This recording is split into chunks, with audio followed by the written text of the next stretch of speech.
తెలంగాణ బొగ్గుగని కార్మిక సంఘం మద్దతు ఎవరికి?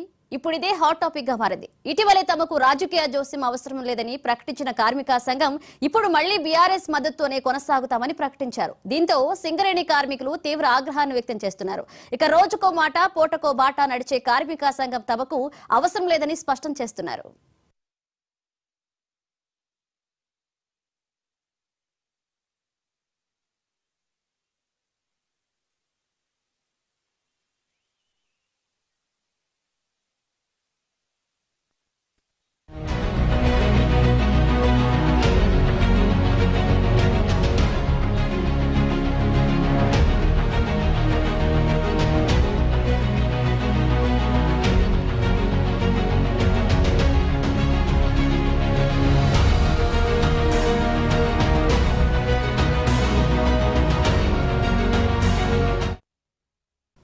సింగరేణిలో బీఆర్ఎస్ అనుబంధ కార్మిక సంఘమైన టీబీజేకేఎస్ విచిత్రమైన పరిస్థితి ఎదుర్కొంటుంది. మరి ముఖ్యంగా తన అస్తిత్వానికి స్థిరమైన నిర్ణయం తీసుకోకపోవడంతో కార్మికులు ఆ యూనియన్ పట్ల అనుమానంగా చూడాల్సిన దుస్థితి నెలకొంది.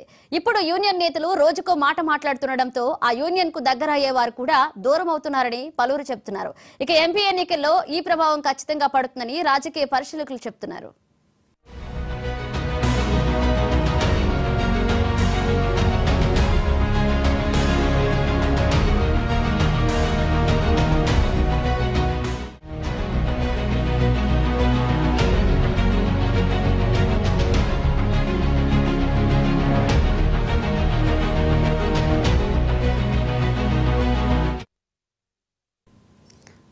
తెలంగాణ బొగ్గుగని కార్మిక సంఘం మద్దతు ఎవరికి? ఇప్పుడు ఇదే హాట్ టాపిక్ గా మారింది. ఇటీవలే తమకు రాజకీయ జోక్యం అవసరం లేదని ప్రకటించిన కార్మిక సంఘం ఇప్పుడు మళ్లీ బీఆర్ఎస్ మద్దతుతోనే కొనసాగుతామని ప్రకటించింది. ఇదే అంశానికి సంబంధించి మరిన్ని అప్డేట్స్ మా కరెస్పాండెంట్ శ్రీనివాస్ లైవ్ లో సిద్ధంగా ఉన్నారు. శ్రీనివాస్,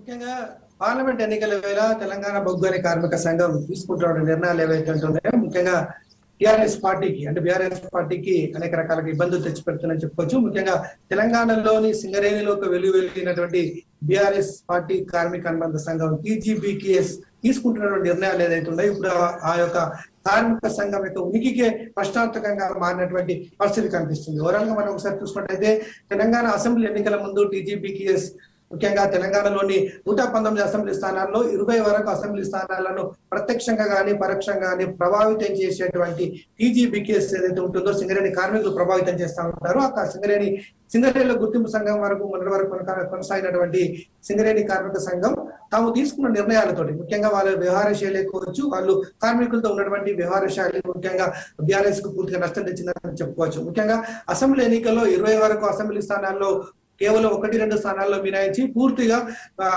బీఆర్ఎస్ ఆ యొక్క సింగరేణి ప్రభావిత ఉన్నటువంటి అసెంబ్లీ స్థానాల్లో ఘోరంగా ఓడిపోవడం జరిగింది. ఆ తర్వాత అసెంబ్లీ ఎన్నికల తర్వాత ముఖ్యంగా సింగరేణిలో గుర్తింపు సంఘం ఎన్నికలు కూడా జరిగింది. ఆ సందర్భంగా టీజీబీకేఎస్ ప్రభావం పెద్దగా ఏమి లేకపోవడంతో ప్రధానంగా కేసీఆర్ అదేవిధంగా టీజీబీకేఎస్ గౌరవ అధ్యక్షురాలు కవిత కూడా ఎన్నికల్లో పోటీ చేయదని చెప్పేసి నిర్ణయం తీసుకోవడంతో కార్మిక సంఘాల్లో ఉన్నటువంటి విద్వేష నాయకులందరూ కూడా తలో గుర్తింపు సంఘానికి వెళ్ళడం జరిగింది. తీరా ఎన్నికల సమయానికి వచ్చేసరికి పోలింగ్ సమయానికి వచ్చేసరికి మేము పోటీలో ఉంటామని చెప్పేసి కూడా 2 నిర్ణయాలు చెప్పడంతో పూర్తిగా టీజీబీకేఎస్ పట్ల కార్మికుల విశ్వసనీయత కోల్పోయింది.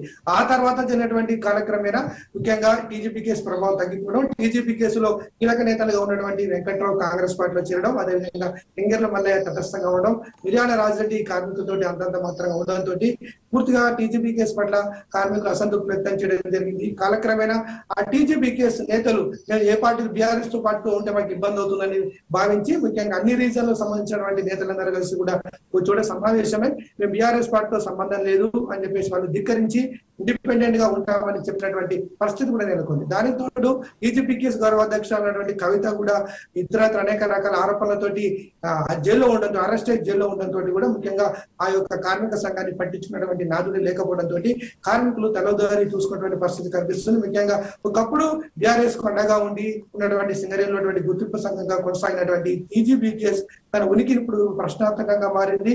ముఖ్యంగా వాళ్ళ నిర్ణయాలు ముఖ్యంగా కార్మికులకు సంబంధించి బీఆర్ఎస్ పార్టీ అధికారంలో అనేక రకాల కార్యక్రమాలు చేపట్టినప్పటికీ ముఖ్యంగా టీజీపీకేఎస్ నాయకుల వ్యవహార శైలి వాళ్ళను పూర్తిగా సంఘానికి ఇబ్బంది చేసిందని చెప్పుకోవచ్చు.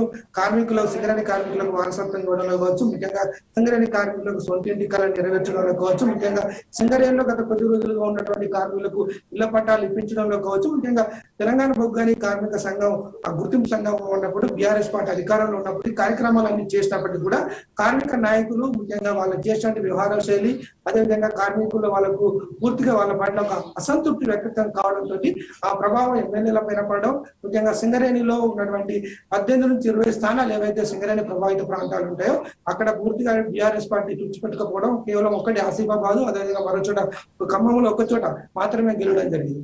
ఓవరాల్ గా మిగతా అన్ని చోట్ల కూడా ఈ పార్టీకి పూర్తి ప్రభావం అంటే ఓటమి ఎదురైంది. ఆ తర్వాత వీళ్ళు ఇండిపెండెంట్ గా ఉండాలని చెప్పేసి నిర్ణయం తీసుకోవడం జరిగింది. మళ్ళీ పార్లమెంట్ ఎన్నికలకు సంబంధించి కేవలం దగ్గర పడుతున్న నేపథ్యంలో మళ్ళీ కూడా టీజీపీకేఎస్ ఈ రోజు ఏకంగా మళ్ళీ మేము బీఆర్ఎస్ పార్టీకి మేము గులాబీ పార్టీకి అండగా ఉంటామని చెప్పేసి చెప్తున్నటువంటి నిర్ణయాల పట్ల కార్మికులు అసంతృప్తి వ్యక్తం అవుతున్నటువంటి పరిస్థితి కనిపిస్తుంది. ఓవరాల్ గా మనం చూసుకుంటే తెలంగాణలో సింగరేణి అత్యంత కీలకమైనటువంటిది. ఆ సింగరేణిలో సుమారుగా ప్రత్యక్షంగా 40 నుంచి 50 వేల మంది కార్మికులు పనిచేస్తూ ఉంటారు. పరోక్షంగా ఇంకా 1,00,000 మంది ఈ ఓటర్లు దీనిపైన ప్రభావితం చేపేటువంటి ప్రాంతాలు ఉంటాయి.